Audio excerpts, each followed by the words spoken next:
Welcome, one and all. It's everyone's favorite time of year when the spirits come out to play, scaring the little children and giving old people the willies. That's right, it's Halloween.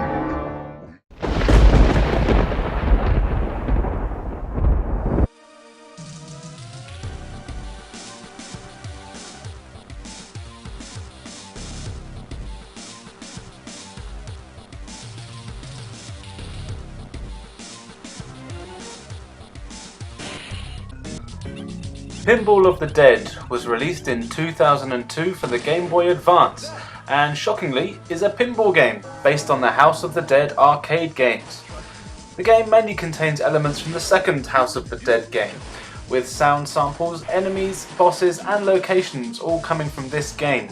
You get to choose from 3 different tables, each of which is based on a different level of the House of the Dead 2 arcade game. As it's a pinball game, this is all about getting your high score, so you just control the various flippers that are all around the table and use them to propel your balls into the faces of as many zombie bastards that you can.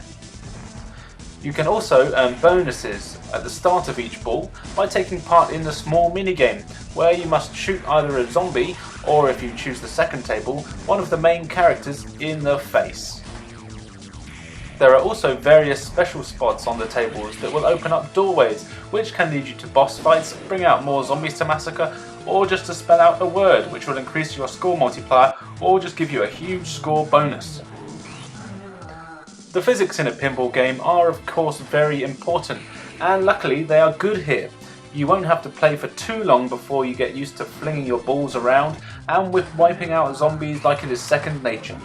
The game really has that just one more go factor to it, making you want to come back and try and beat your high score again and again.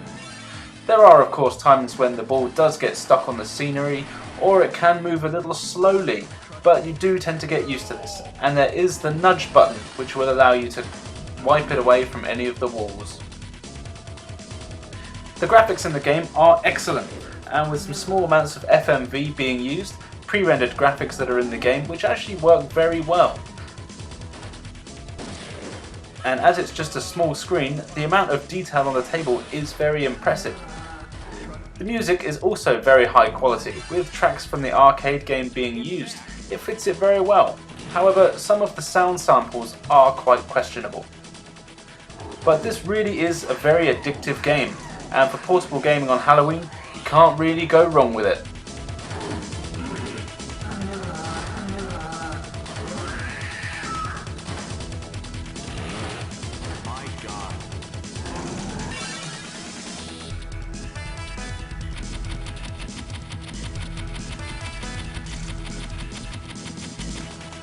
You have no future.